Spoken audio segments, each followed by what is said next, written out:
You're listening to ayahuascapodcast.com. Children really absorb from the environment, from the people, from the relationships that they're in on how to perceive the world, the beliefs that they should hold about themselves and others. They receive that, and oftentimes where we are in modern times is that most of us come from unresolved trauma.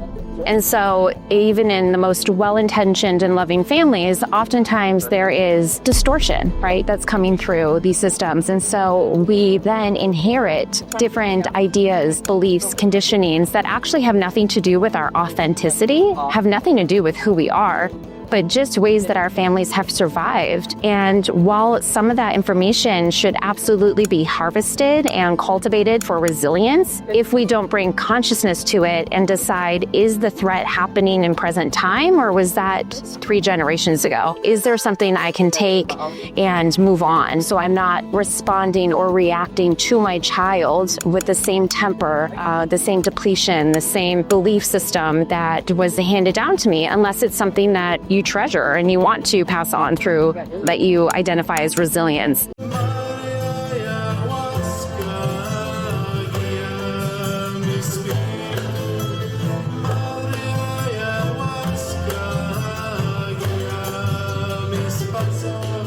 Hi guys, and welcome to Ayahuasca Podcast. As always, with you, the host, Sam Believ, and today I'm interviewing Ashley Glowiak. Glowiak, that's right. Ashley is a licensed marriage and family therapist and a PhD candidate in transformative studies, specializing in psychedelic-assisted psychotherapy for families with a deep focus on maternal health and integration trauma. She's also a birth and postpartum doula, yoga teacher, and MDMA-assisted psychotherapy trainee with MAPS. And speaking of MAPS, we're coming to you from MAPS Psychedelic Conference. So for those of you who want to watch this on YouTube, you'll be able to see the video and you'll be able to see us at our booth here. This episode is sponsored by Rewiring Ayahuasca Retreat. At Rewiring, we combine affordability, accessibility, and authenticity. Rewiring, connect, heal, grow. Guys, I'm looking forward to hosting you. Ashley, welcome to the show. Thank you so much. Thank you for having me. Ashley, it's really nice meeting you. Ashley's pregnant, which is always really nice. Pregnant women have very nice energy.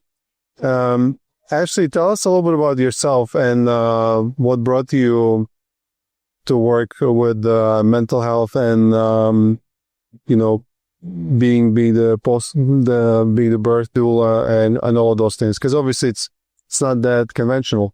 Yeah, thank you. So my journey into the intersection of family psychedelics, which is a unique kind of crossover that's happening right now, although in traditional indigenous communities, it's been so integrated for so long. But it really stemmed from my own healing journey, which I feel like is so many people's awakening into this work. And that happened about 20 years ago when I went to see a psychedelic-assisted therapist for a trauma diagnosis. And it was really in this experience that led me to understanding, hearing my authentic voice for the first time, and really putting myself on a trajectory of inquiry and devotion to understanding how family systems work, really what is the dynamic between the human, mammalian species and how we engage in the world and with the ecology that we come from. And I became really fascinated in birth and postpartum because I knew at that point that I wanted to do the healing to become a mother one day. And this was, my early 20s. So it's 5 babies earlier. 5 babies earlier. So it was really my prayer to, kind of do what I needed to do. I was in one of those positions where I was in the terrible relationships that were repeating themselves and not quite understanding why I wasn't in a state of more flow and more health. And psychedelics really saved my life in so many ways and opened me into a whole new perception and mindset. So I became really devoted to understanding altered states of consciousness on all levels. I studied yoga, lived on a few yoga ashrams, studied somatic therapies like Thai massage and, facial work, things like that. and became really invested in a psychotherapy program that I was able to intersect psychedelic work with, and became involved in Ayahuasca church and did a lot of healing in that space. And my work with that, coupled with the side education or research, if you will, on birth and postpartum, it just led itself so beautifully to understanding how we could start to repattern some of these intergenerational trauma responses that people have in real time and offer families a new experience, with medicine while they're becoming a family. If we can get to them before, amazing. And if we, support and intervene postpartum or a few years after, whenever we can support that healing, I think it's a good thing to do. Well, fascinating story. And also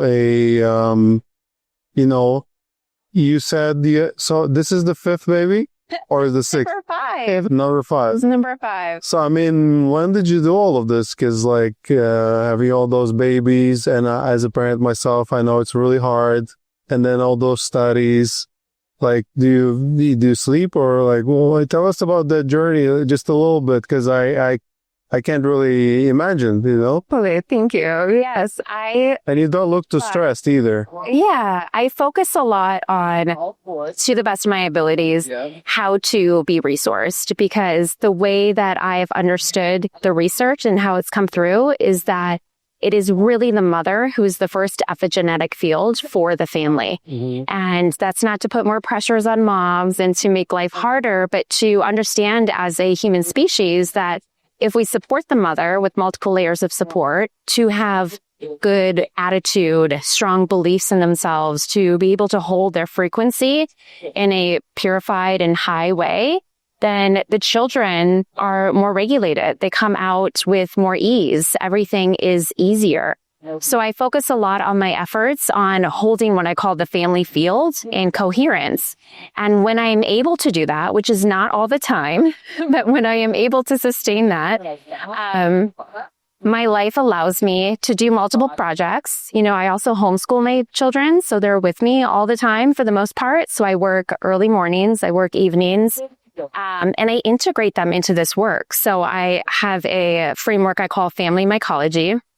And it weaves them in. So they forage for mushrooms. We learn about the fungal networks. We learn about nature together and how we can take the lessons that we learn from the biomimicry of the world around us and apply it to our family, into our lives. So they become, integrated into the work the research that I'm doing. I kind of call them my living laboratory, honestly, because I'm trying something new here and bringing them along with me. So it's pretty integrated.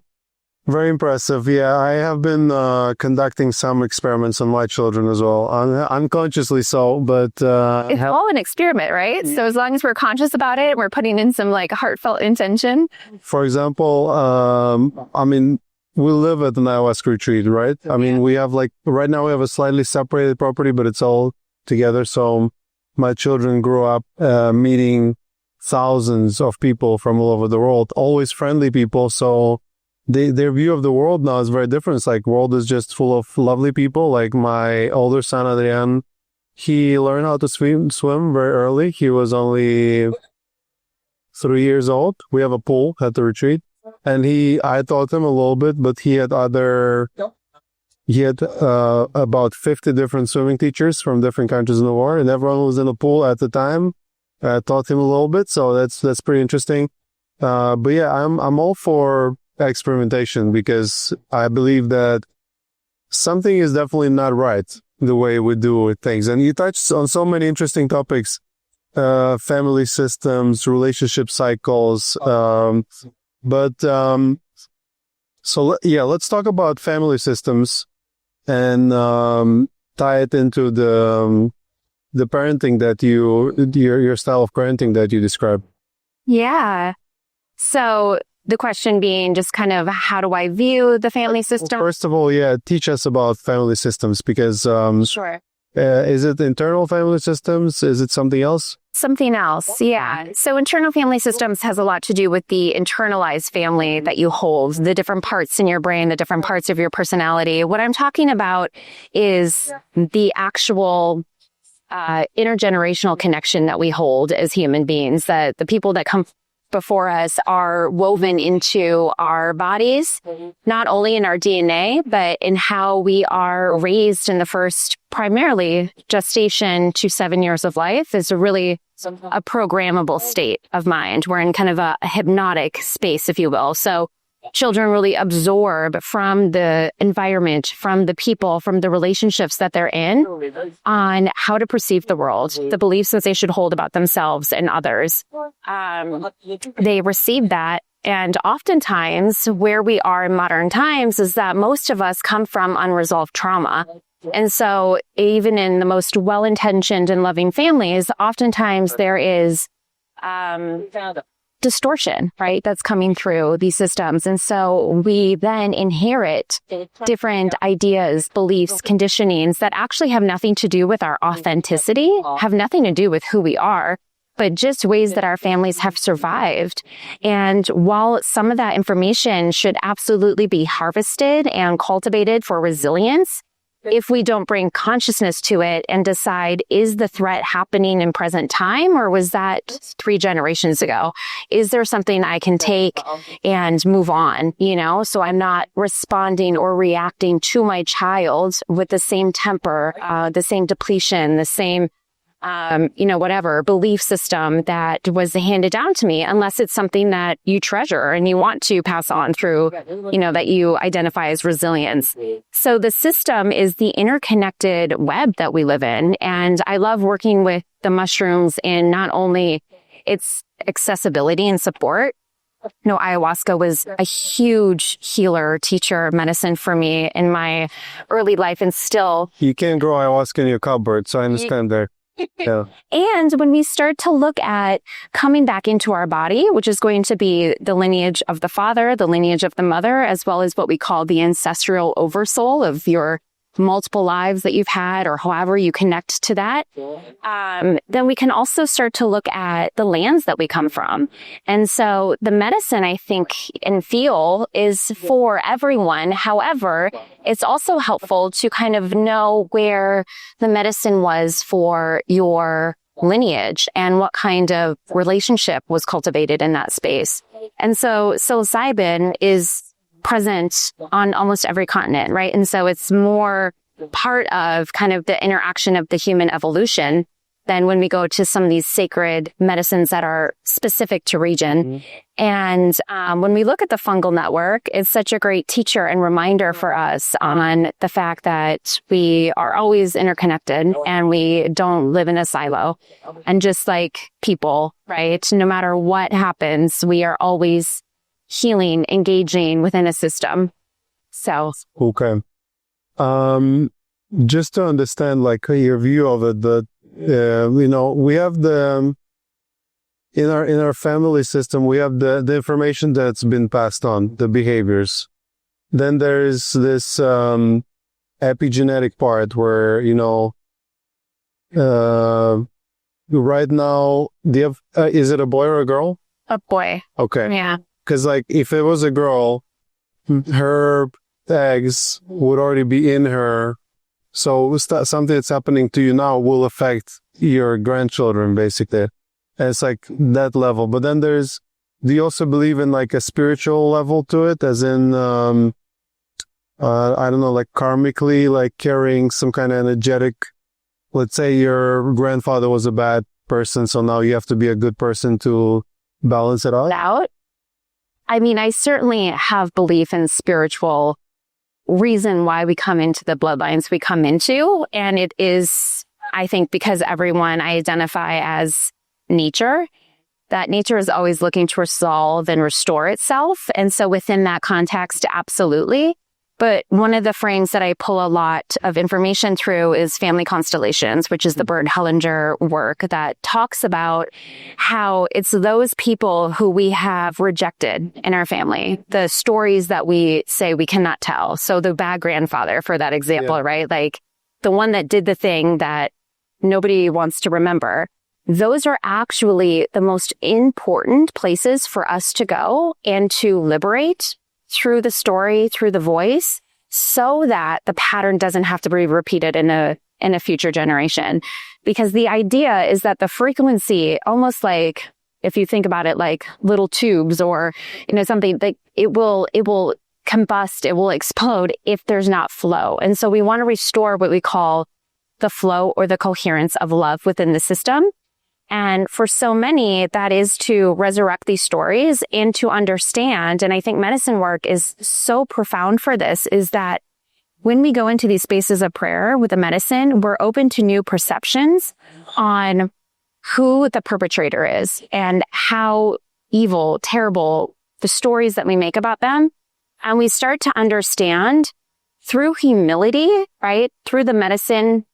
I mean, at least I can speak from my experience, knocking me on my ass and being like, it's so much deeper than what you think, so much more than what you know.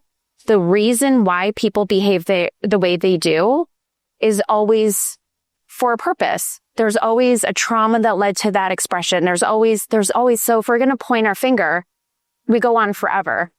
So at some point, right, we make amends with this person had that experience, acted in that way. And if we can free the family from holding that secrecy, then we can move on. We can learn from it, and we don't have to repeat it. Have you seen a Disney cartoon about Colombia called Encanto? I have, yes. It's like, we don't talk about Bruno. It's like, the family member that's been shunned, canceled. Yes. But yeah, it's a great example. That's a beautiful example. Interestingly, I do have exactly that story where my grandfather, my dad's dad, was a really bad person. Like he was a criminal and he like did bad things to my father and my grandmother. And it's just like, I know a lot of trauma that I carry comes from there. So how many generations back do we have to go? Or is there a limit where you're like, okay, this is not my problem anymore? I think so. There's always kind of that collective wisdom tradition that always says the 7 generations behind, 7 generations forward. And what I really have seen, so I think to answer that question specifically, I don't exactly know. But what I do track in the families I worked with and what I've researched is that we can go as far back as the stories that we remember that people can share with us, but also it's just in our bodies. So when we start to track our own reactions, even if we don't know where they come from, our own judgments towards ourselves or people, even if we don't know where that comes from, our own hatreds, our own whatever it may be, our own discordant frequency, if you will. If we start to move towards that and become curious and without judgment, free it up, liberate it, own it, take self-responsibility and cultivate a nervous system, cultivate a body that can decompose that and allow yourself to become a new person who doesn't carry that anymore. And there's a process to that. And I'm happy. I mean, that's might be another podcast, but there's a whole process to being able to do that. That was going to be my next question about very practical. So don't give us the entire process, but let's say somebody comes from a really bad, traumatized family. Not bad, nobody's bad, but let's say mother line and father line of the family is messy and there's conflicts and any maybe summary of what's the process, how they can do it, and where do the plant medicines come in? Yeah. So here is the framework that I'm leaving together. I imagine there are multitude of process, right, and different places where people can seek support for these. But the framework that I really come to track that does a really beautiful job is to start with family constellations. So if someone comes to me and they say, this is my story, this is my history, and I'm suffering because of it, and this is how it's showing up in my life, I'm going to ask, tell me about your mom. Tell me about your dad. And just the words that they say to describe them will be so indicative on if they're still holding charge if they're still holding on to anger, rage, blame. And we can do that. Tell me about their life. Tell me what you know. So gathering story, which is something that is so natural to human beings that we have done for the beginning of time, right? Gathering story. Let me hear how you're understanding this. Let me hear how you're perceiving this. And once we kind of start to what I call like aerate the soil a little bit of the family field, then we can connect to the medicines. Then we can say, okay, what is the intention or the prayer to kind of liberate and create more space and freedom from this? And people have the experience they have, right? As you know, as someone holding space for so many people, you don't get to choose what experience you have when you go into a medicine journey. It's kind of your soul contract with the medicine or however it aligns, but they have their experience. And upon that, when they have the mystical insights, the visions, the deeper understandings, what's so important specifically today is to bring in somatic integration and to allow it to actually shift their soma, their body, so that they can sustain the new understanding of their life. And what I mean by that is, in historical context, when we've been working with medicines as a healing passage or altered states of consciousness, which we all have through our shared ancestry of small band hunter-gatherer tribes, we've all had some sort of connection to ritual, to ceremony, to heal, to bring people back into balance. But what we're doing with now in modern life is we're in a different context. People are inside all day. They're sitting all day. They're not eating the same foods that are encoded with life force. And so there is actually a limit on the ATP that they have in their body and their metabolic health to have the neurogenesis, the new neural pathways that happen with plant medicine, to sustain itself. So we see people having experience, and it might be profound, but then do they become a new person on the other side? Sometimes, a lot of times not right now. And so they're back again, and they're back again, and they're back again with the same issue.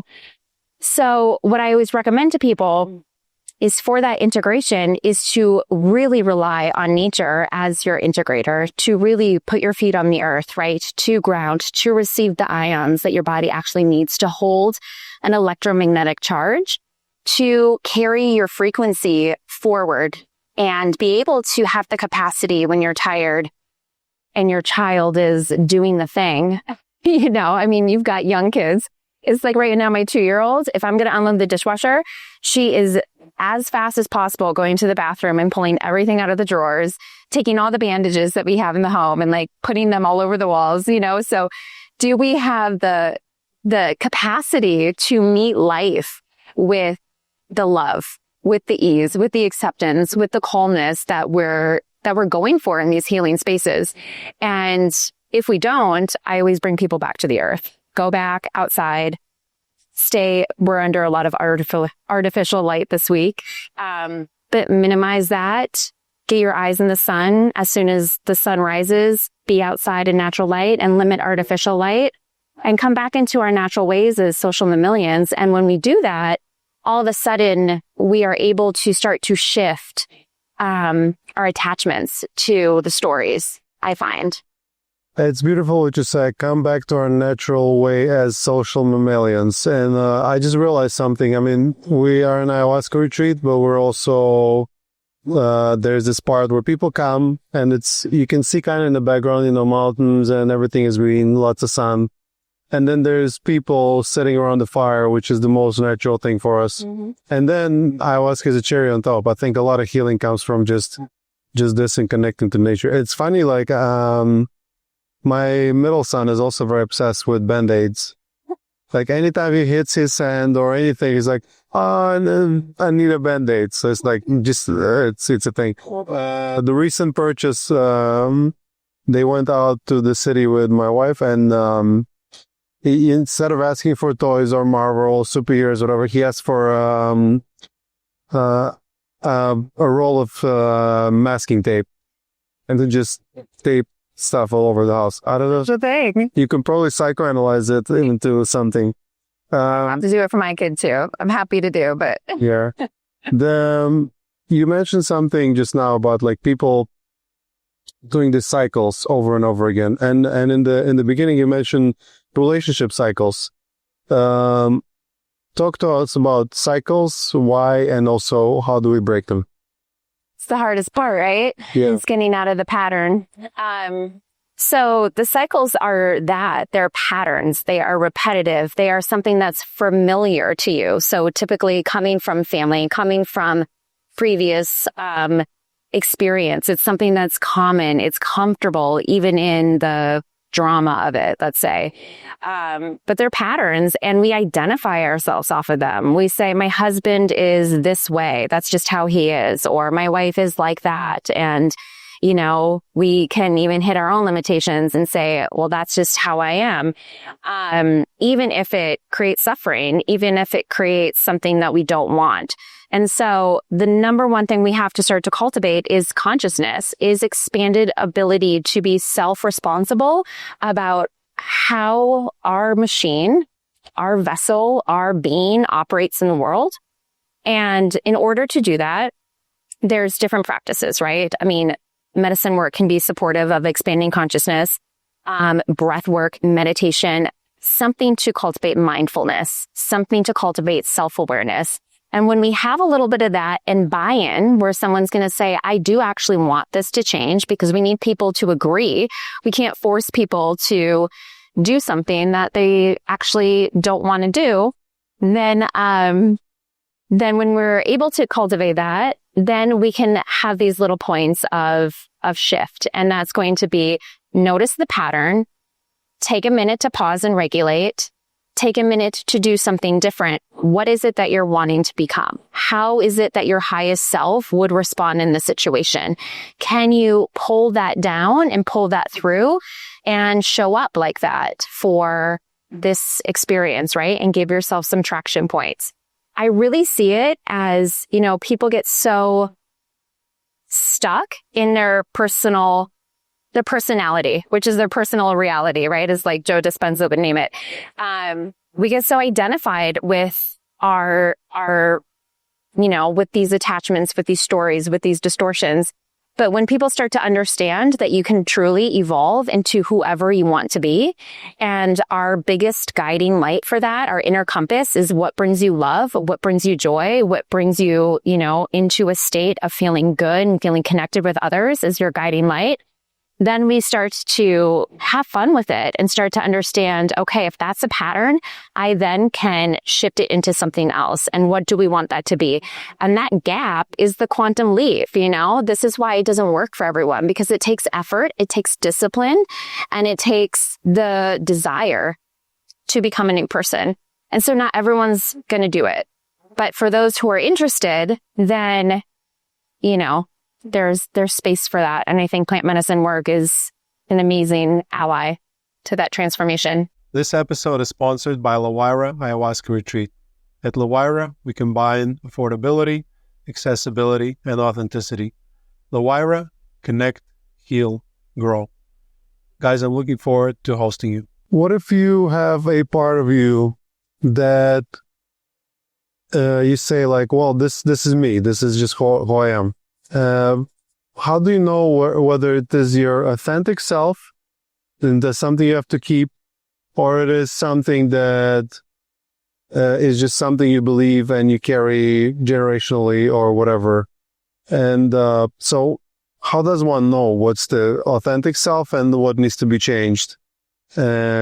Yeah, hope that makes sense. Yes, absolutely. I'm going to share a personal story of how this shows up in my marriage, because I have one coming to my mind. But my husband's from the East Coast, right? And I don't know if you spent much time on the East Coast, but it's like a little bit of a sharp way of language, right? It's like is people are fluffy. Yeah. That's like the nice, yes. And but they kind of like, you know, sometimes it feels, I'm from South Dakota, like Midwest. I feel like he's yelling all the time, right? So like pitch, tone, and frequency is like an important aspect to how I understand life. Mm-hmm. And he will be like, that's just the way I am. This is how, you know, my family kind of shouts. Like we just kind of do it. Like this is, you know, I'm not mad. Like this is just how I speak. And so there's a way there where it's like, okay, he has a connection to that being who he is. Is that authentic being Or is that the rapport that he holds with his family? Is that the loyalties that he has with the people that raised him that say, this is kind of a tribal mindset and I don't want to break rapport with where I come from. It reminds me of home. It reminds me of where I come from, right? But when we look at that, it's not that people, just were born that way. They were conditioned through the home, through the environment. And that may not bother many people because many people love being on the East Coast and speaking in that way. But for me, sometimes it can feel a little jarring. And so we come at this impasse. It's like, I'm not going to tell him what is authentic for him, right? And I think that's where we get into a really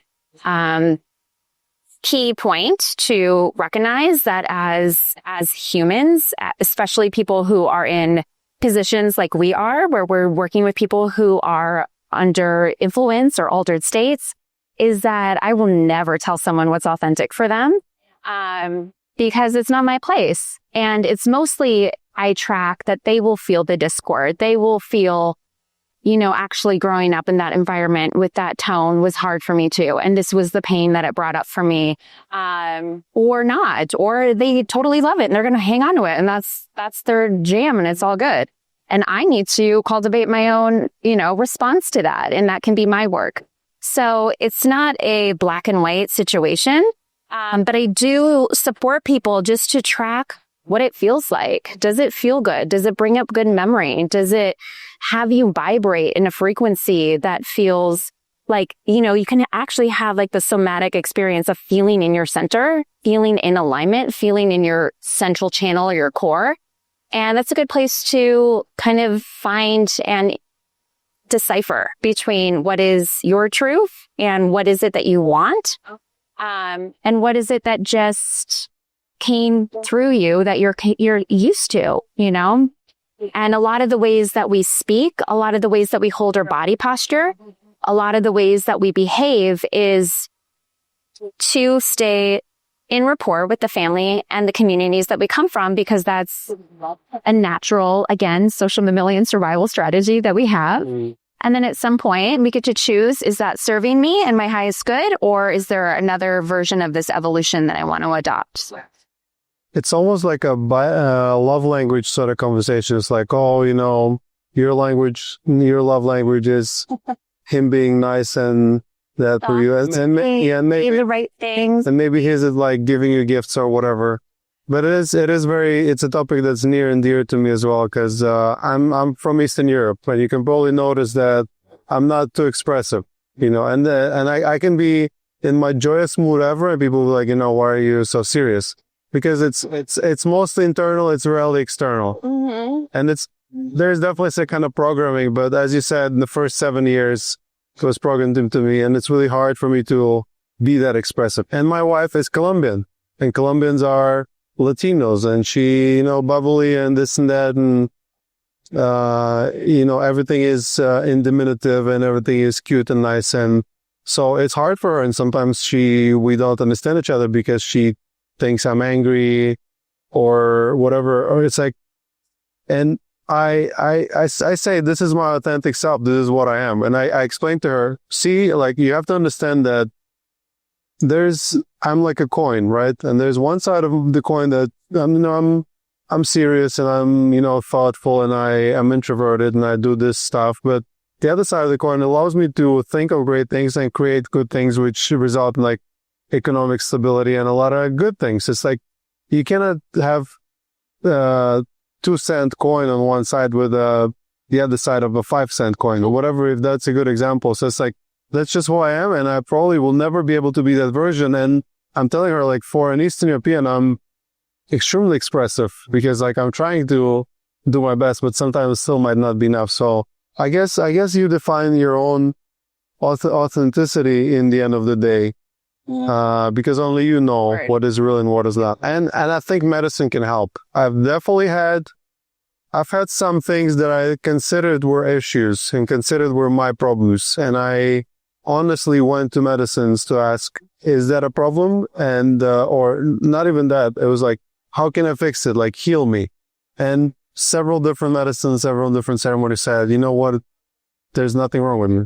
So maybe that can help as well. Absolutely. Another topic, I want to change the topic, is because you have your fifth baby on the way.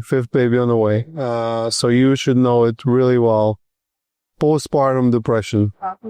Can you avoid it? Yes.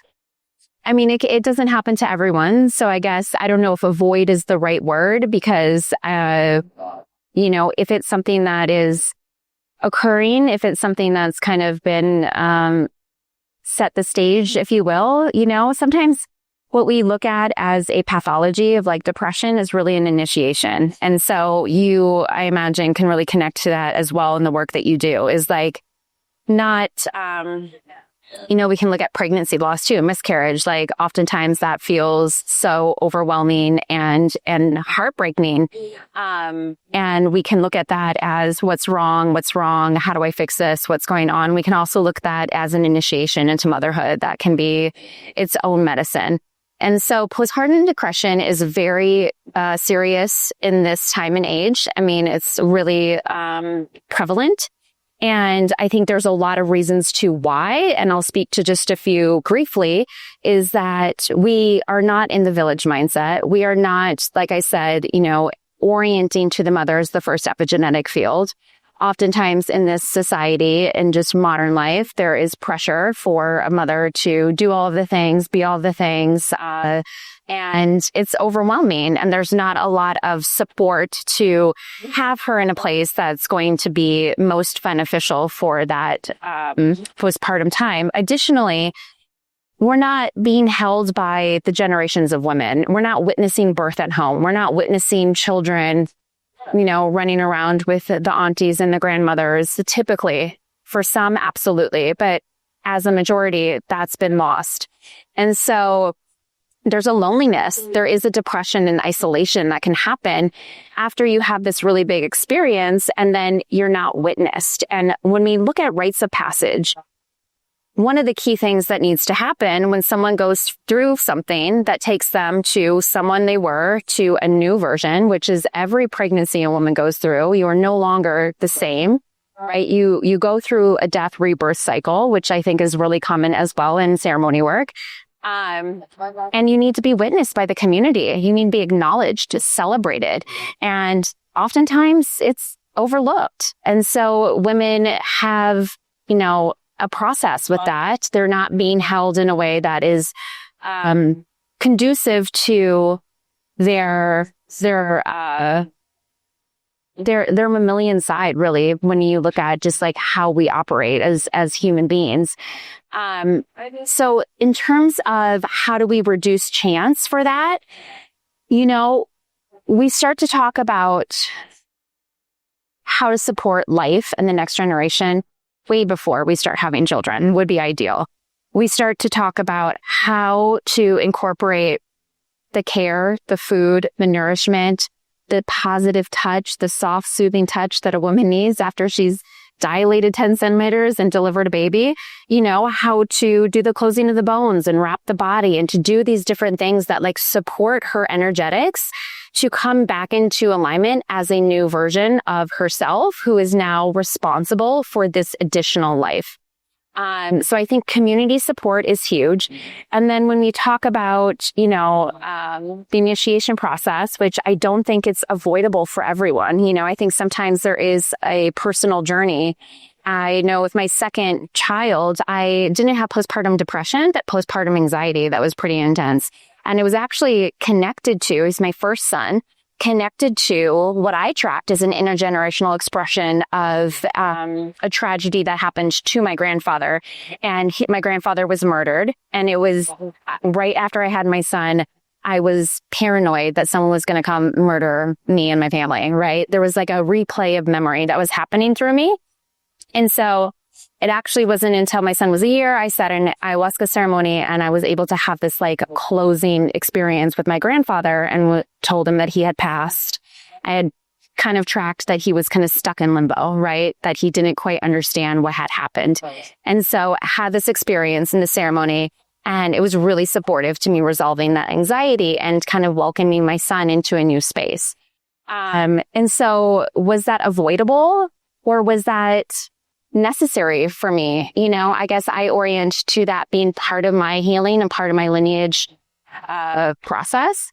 If I had more information like I do now, because that was at the beginning of a lot of the research I'm doing around intergenerational and epigenetic work, I maybe could have caught that at 3 months postpartum versus, kind of suffering in my process, and doing that at 12 months. Yeah. But it felt important to me as in my own, my own growth. In terms of bringing medicine into the postpartum period to help women kind of finalize the ceremony of birth, I think it's a really valid conversation to have, because we have women looking to pharmaceuticals to support anxiety and depression. They're looking for relief, and that has its pros and cons. It can compromise different aspects of their physiology and the components of what gets passed on to baby, as well as it doesn't always work and it's not always effective. But when we start to look at microdosing, when we start to look at offering small bits of medicine into the woman's life, what it does is it kind of begins to open her back up to connection with nature simultaneously, because these medicines are alive. They're not just extracted, they are living frequencies. And so they can kind of offer some maternal and generational holding. Even if we don't have the physical aunties and grandmothers there, they can offer the whispers of, you're amazing. You need a grandmother ayahuasca for your help. Mm-hmm. Yes, right? So I see that happening with a lot of medicine, and that it's like offering this family lineage support through the energetics of the medicine. And I've seen it change women's experience in postpartum drastically, for the good.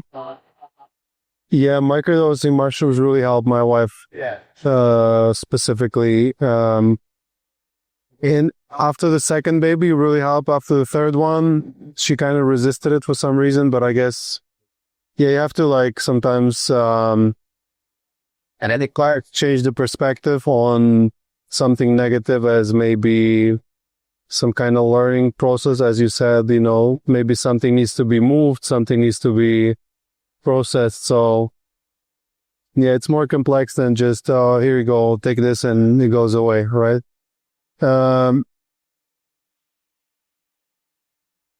Few topics that we can kind of put together. You mentioned something called village mindsets, and that we don't see natural birth anymore. We don't see that support. So, talk us about that. Can we recover that? And what is village mindset? And why should women do natural birth? Women should do whatever they believe is going to be best for them. That's what I believe. I think everything has, consequence and impacts and things like that, no matter what spectrum. But I think one of the biggest things is that women need to be in an environment where they feel safe. And we're kind of in this chat around, what does that look like? But when we look at the statistics of outcome for hospital births, we can understand that over-medicalization of birth is one of the leading causes of maternal and infant death, right? Mortality. And so there is a way that intervening with nature has repercussions. However, some women feel safest, meaning that they can actually open their bodies more when there's company of medical assistance. And that's something to take into account. Some women will feel that the lights above them, that the noises of the machines, that being strapped down and not being able to move in primal movements will feel absolutely terrifying to their body and really create an outcome. Well, they will need an epidural, or they will need something to not be engaged in the birth process, which will inhibit them to move through the cycles of that rite of passage.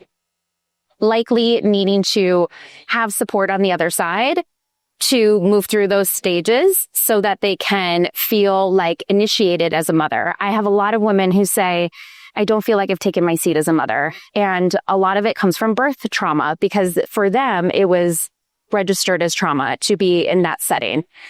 When we start to look at how humans have developed for 99% of human history, which is the majority of our time here on the planet has been in small band hunter-gatherer tribes, which is the foundation of my research. It's Darshay Narvaez, her work on the ancestral evolved nest, which has 9 components, one of them being natural perinatal birthing experiences and on-request, demand breastfeeding and things like this, like very kind of like more organic, if you will, spaces to be in relationship with your body and your baby.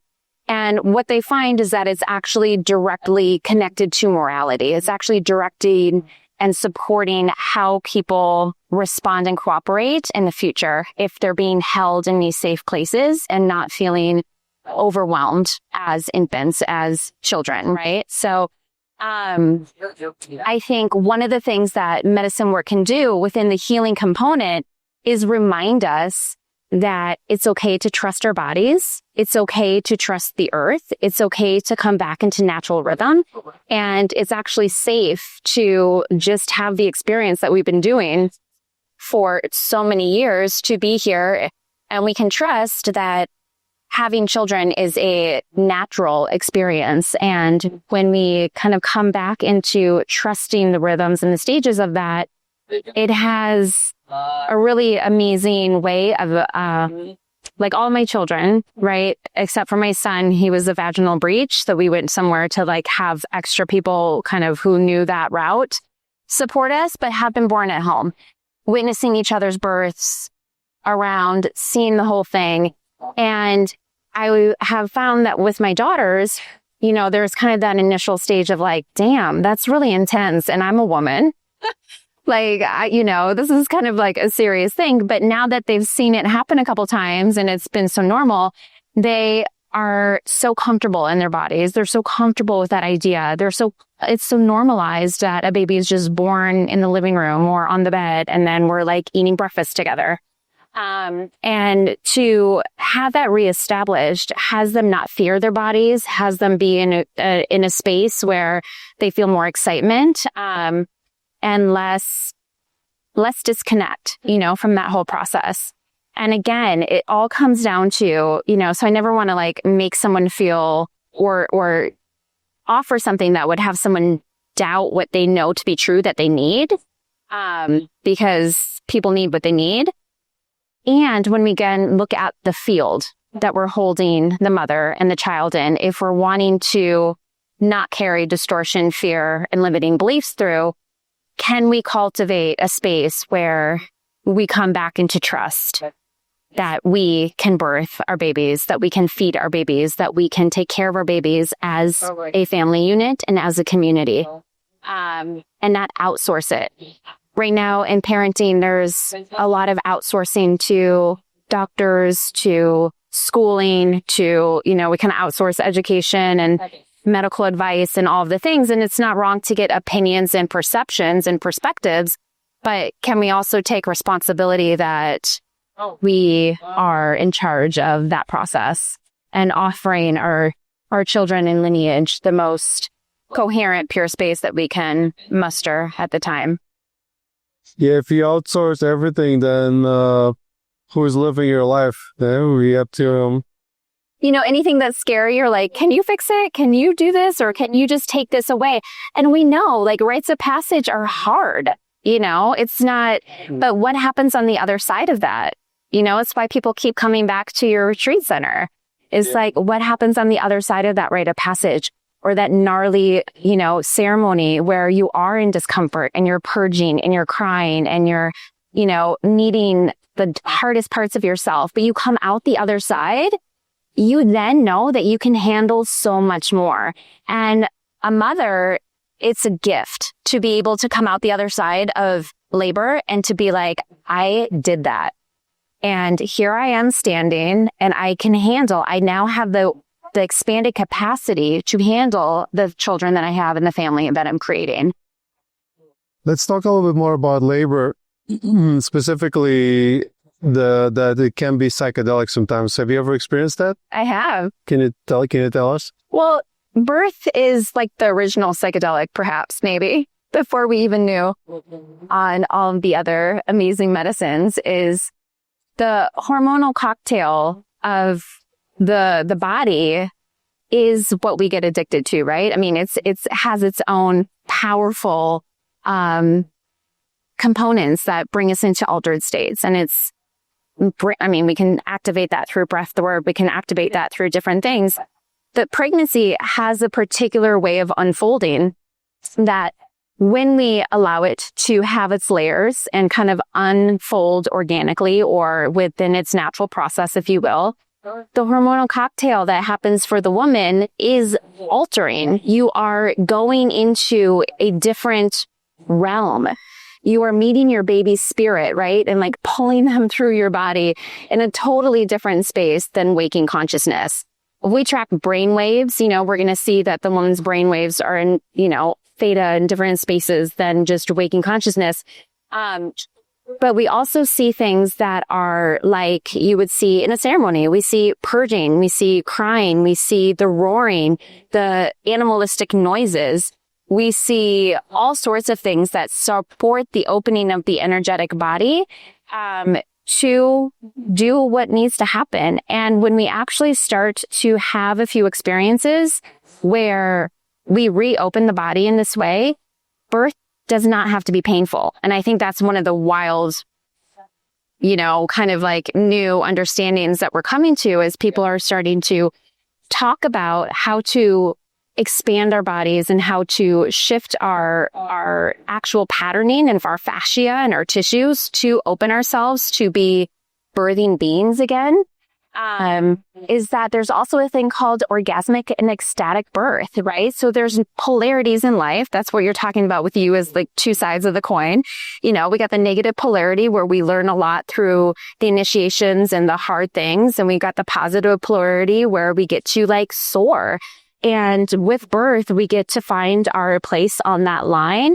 And I've seen and experienced full of altered states on, birthing my children and being in that kind of big open portal where you have human life coming out of you, it is by nature of different reality to do that, and the body prepares you for it. You're set up for success if we can allow nature to take its course.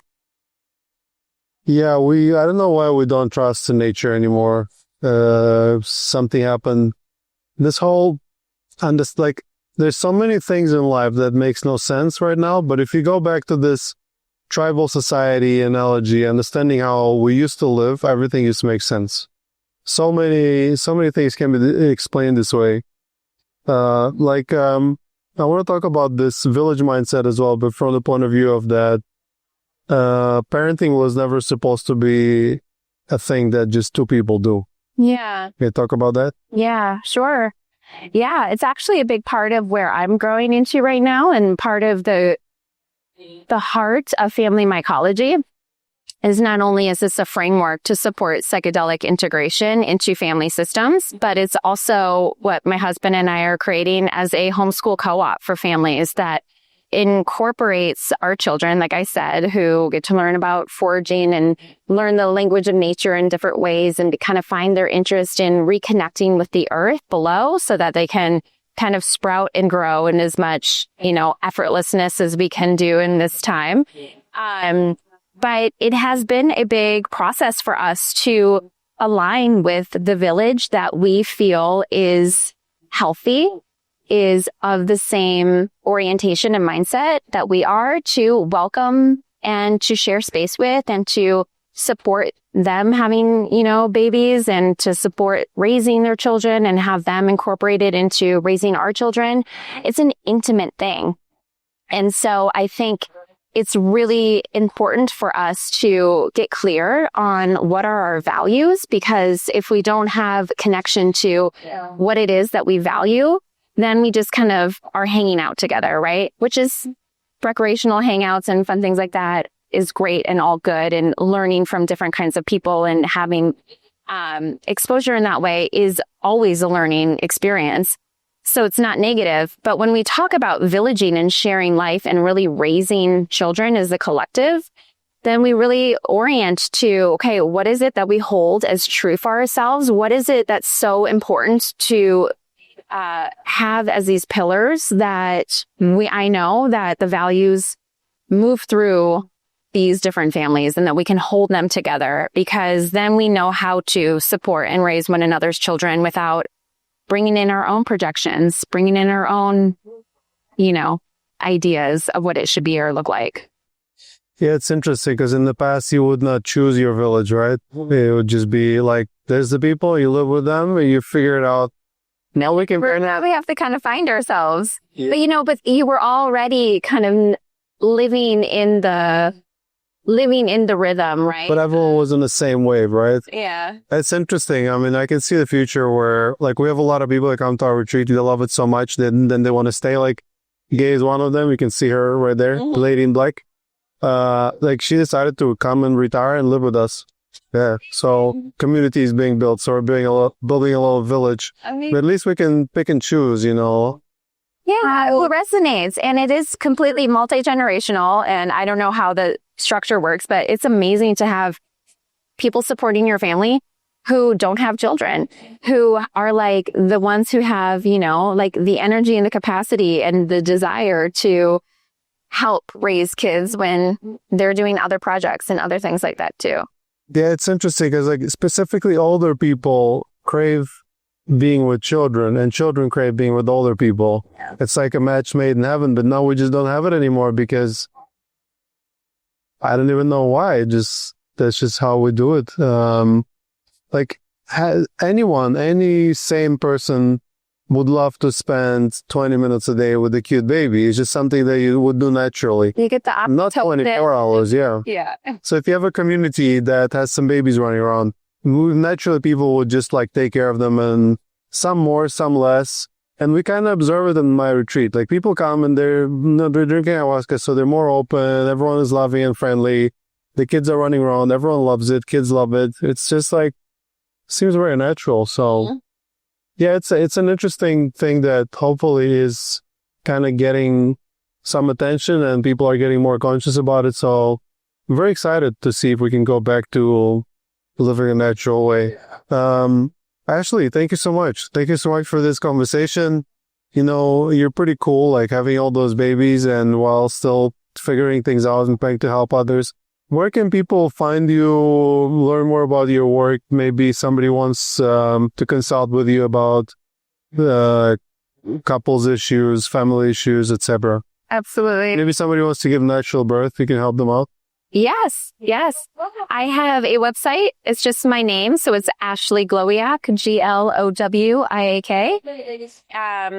And on my website, you can find my offerings I have right now. I have some course immersions. I also have a private community. So it's a private membership association where you can join if you want to know more about microdosing, if you want to know more about plant medicine work within the family systems context. We offer education, and we will be expanding out to supporting retreats and supporting people to come in, and that will be very family centered. So that will look like, having support for your children within our village, right? While you're engaging with your healing work, and then incorporating family support and the integration. So that's all coming in the next year or so as I navigate my own next postpartum and continue to chip away on my PhD in research as well. So, yeah, nice. Very, very busy. Thank you, Ashley. Guys, you've been listening to Ayahuasca Podcast, and I will see you in the next episode. I hope you enjoyed this episode. If you'd like to support us and psychedelic renaissance at large, please follow us and leave us a like wherever it is you're listening. Share this episode with someone who will benefit from this information. Nothing in this podcast is intended as medical advice, and it is for educational and entertainment purposes only. This episode is sponsored by Rewiring Ayahuasca Retreat. At Rewiring, we combine affordability, accessibility, and authenticity. Rewiring, connect, heal, grow. Guys, I'm looking forward to hosting you.